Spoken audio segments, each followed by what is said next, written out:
Bonsoir et bienvenue à cette édition Le Sommaire. Dans une réflexion publiée en ce mois de février pour le compte du think tank CSIAF, le spécialiste des questions de défense et de sécurité, Espedi Ologu, révèle les failles ou risques qui pourraient favoriser l'effectivité du terrorisme au Bénin. Les responsables étudiants sont désormais outillés sur l'importance du dialogue depuis ce jeudi 24 février, une initiative du CUSACE. Le président américain Joe Biden rompt totalement les relations diplomatiques entre la Russie et les États-Unis. Cette décision fait suite à l'attaque injustifiée russe en Ukraine depuis ce 24 février.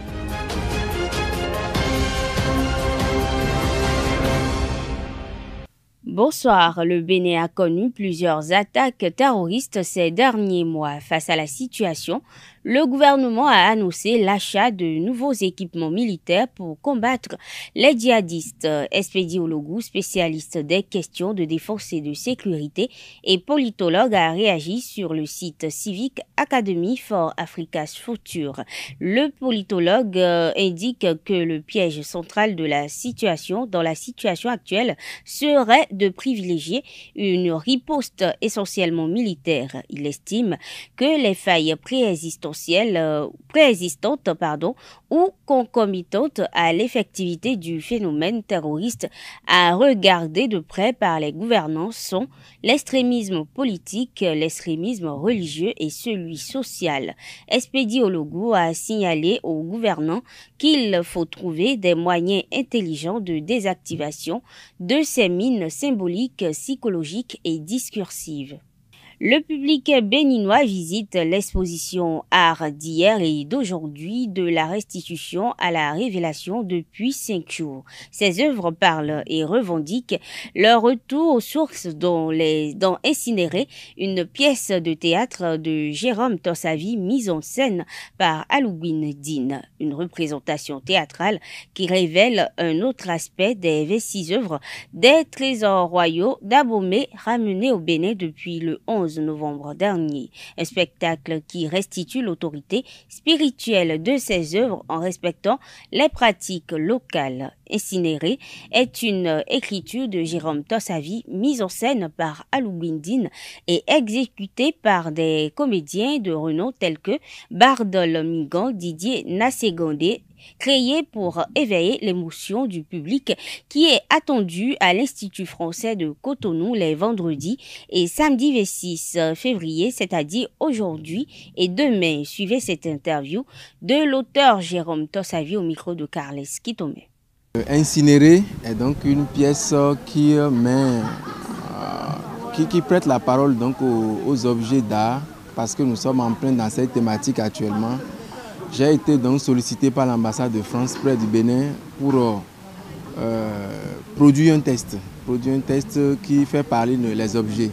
Et tout de suite, j'ai voulu faire la traversée des 10 objets qui nous racontent un peu leur exil, la façon dont ils sont partis d'Abomey, leur séjour historique en France et comment ensemble ils ont mené leur rébellion pour que ce retour tant attendu ne devienne réalité.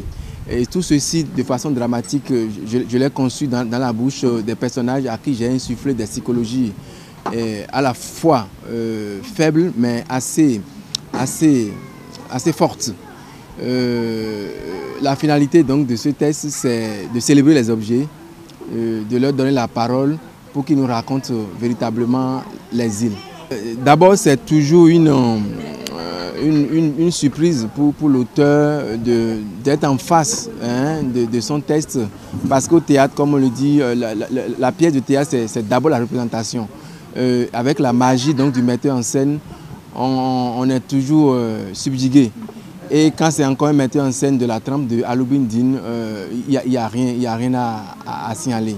Et ce soir, je suis totalement satisfait, je suis comblé à la fois de la performance liée autour donc, de cette option de mise en scène qui donne la place à la parole, qui donne la place aux danses, aux percussions, aux chants, et tout ceci donc, dans un ensemble assez magnifique. Non mais comme tout bon béninois, c'est un sentiment de fierté Parce que quoi qu'on dise, ce sont des objets qui contiennent notre âme, notre souffle. Et aujourd'hui, ils sont de retour. En tant que Béninois, je manifeste une immense joie. Et je pense que les autres objets qui sont encore en exil parviendront un jour sur le territoire national. Non, mais c'est des objets sacrés. C'est sacré parce que c'est d'abord l'intention. C'est d'abord l'intention que ces objets émanent de l'ancestralité. Ces objets-là nous font revivre nous-mêmes. Donc, je ne m'inscris pas totalement dans la logique selon laquelle ces objets sont des objets falsifiés, qui sont dénudés, qui sont désacralisés. Non. L'aspect désacralisation ne m'interpelle pas à outre mesure. Ce qui m'interpelle, c'est le caractère identitaire. Le caractère identitaire que ces objets-là revêtent. Et pour moi, c'est tellement essentiel. Restons dans le domaine culturel. Parlons à présent de l'art culinaire et son apport dans la diplomatie, s'il est suffisamment valorisé, suivant ce développement du chef cuisinier et ingénieur agroalimentaire français Michel Knockaert. Beaucoup de personnes pratiquent la gastronomie sans le savoir. La gastronomie, c'est l'art de porter à son niveau d'excellence des matières premières qui parfois sont toutes simples.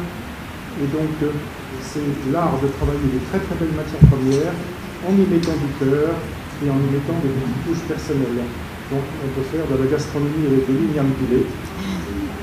Mon igname pilé, je le travaille à la crème, au beurre et au sel de Guérande.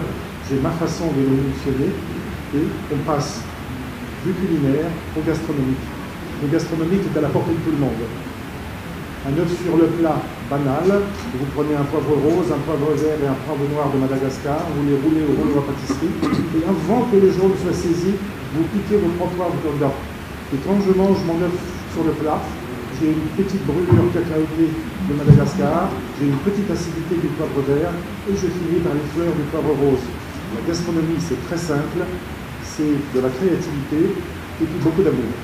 La gestion des déchets solides reste un important problème environnemental au Bénin. Cela dit, il existe des solutions comme la précollecte pour pallier à ce phénomène. Honora Agbotomé, président de l'ONG Béatitude, expose ici l'importance de cette technique. Il est au micro de Francis Farami.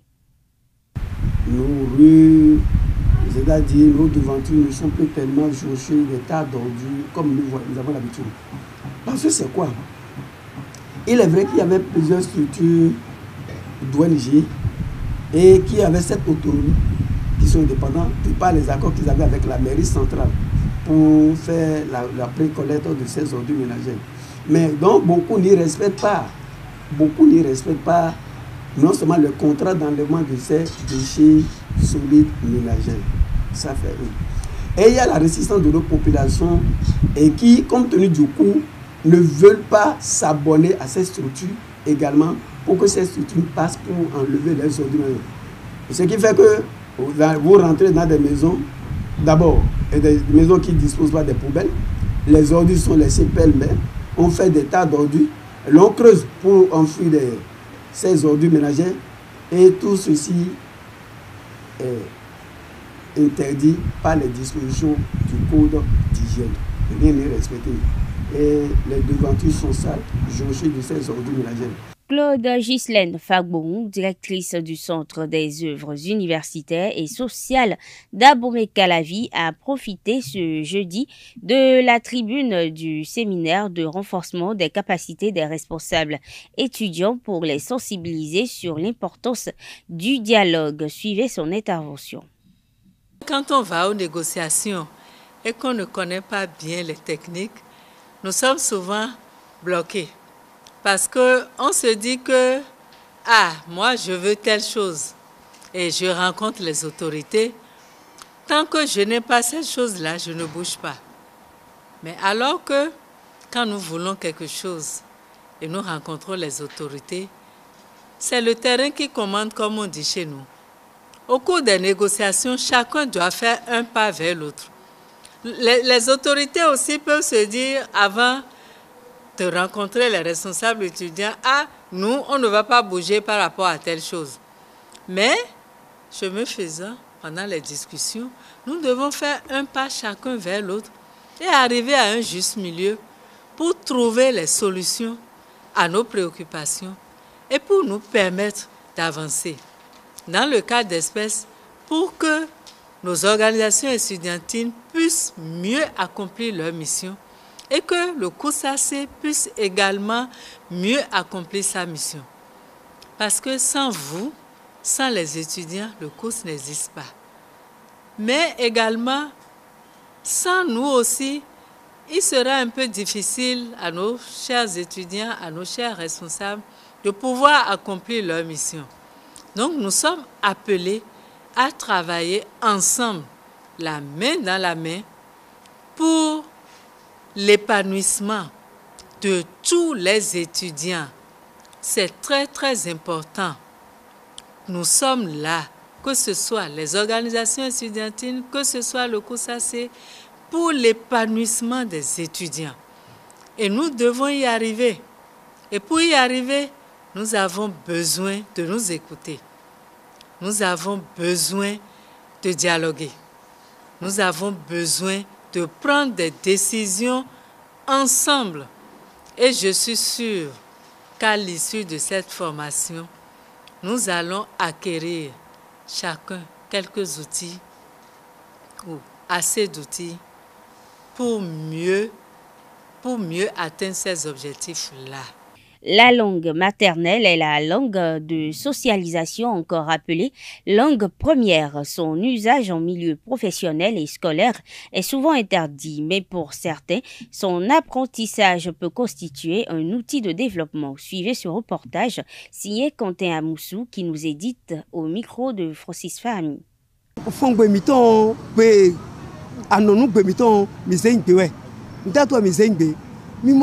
Par exemple, tous les mains comme Sénégal et deux Français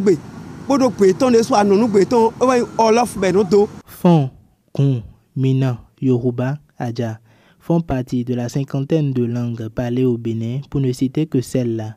L'usage de ces langues est interdit en milieu scolaire et professionnel, mais pour les sociologues et autres spécialistes, la langue maternelle constitue un vecteur important de développement. Quand on parle de culture, le tourisme est juste à côté.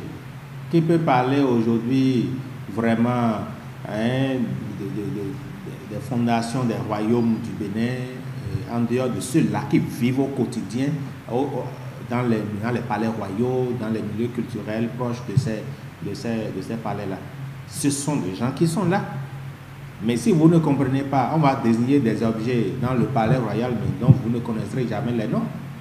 C'est dire que le tourisme, la culture, c'est très important lorsqu'on parle par exemple de langue, du bénéfice de l'utilisation des langues maternelles. Mais au-delà de ça, c'est avec la langue que nous faisons toutes les activités de communication. C'est dans la langue que nous faisons les activités de transaction commerciale ou financière. La langue est un facteur essentiel de développement. La langue nationale n'a pas que cette seule fonction. Elle peut servir également de base pour l'éducation et une richesse pour les enfants. Aujourd'hui, je pense que les gens se réveillent. Les gens comprennent de plus en plus qu'il faut fonder l'éducation sur la culture autochtone. Lorsque vous êtes au Bénin et que vous devez enseigner l'histoire locale à des enfants, qu'ils soient à l'école primaire